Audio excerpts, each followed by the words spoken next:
Hi, the case that I'm going to discuss today is about the builder and owner of the house.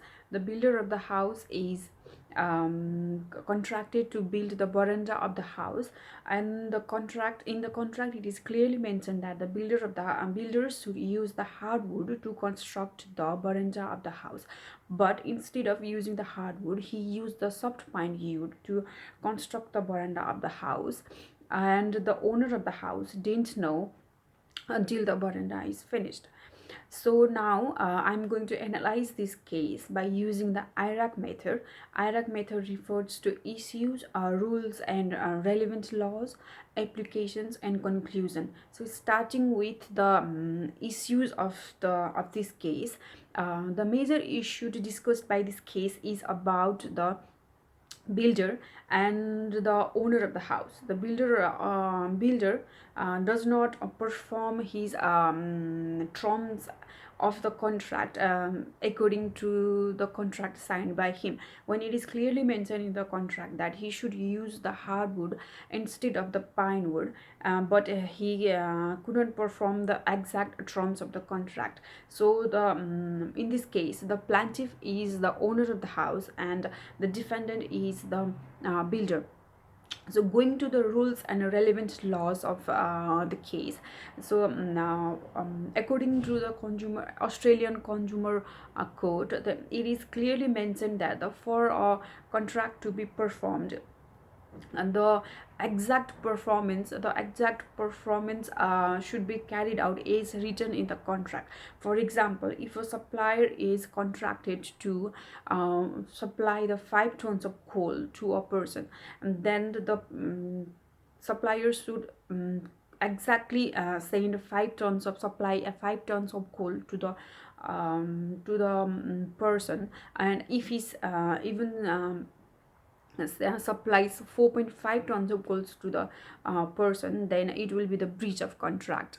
There are many remedies formulated by the Australian Consumer Code for the breach of contract. And the one of the most popular remedies is the damages. Damages means the monetary penalties for the losses incurred by the breach of contract, and the defendant must pay the plaintiff the amount of the losses occurred during the contract. The plaintiff also can sue the builder for the damages that have incurred. In this case, the defendant may have to pay more than the amount of the actual loss.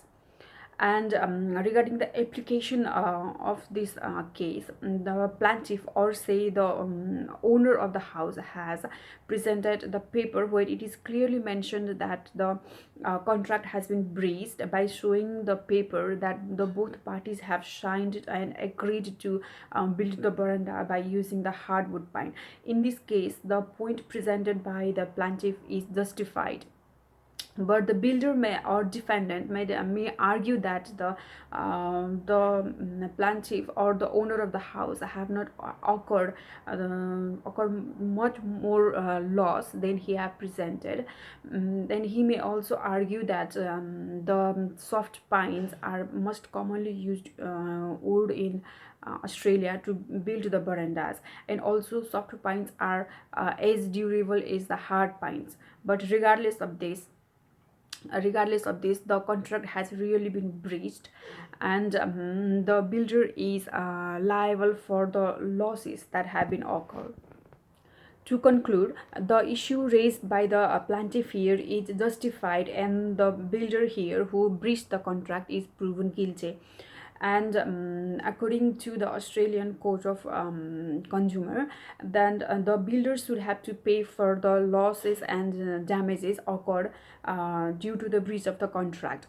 And talking about the significance of this case to the Australian law, then this case can be presented as the precedence for other similar types of cases of breach of contracts, where the defendants have to pay for the damages that have occurred due to the breach of the contract.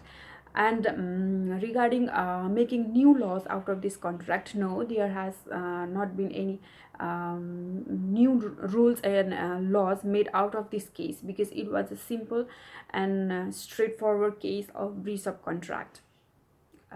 This was the analysis of the case. Thank you.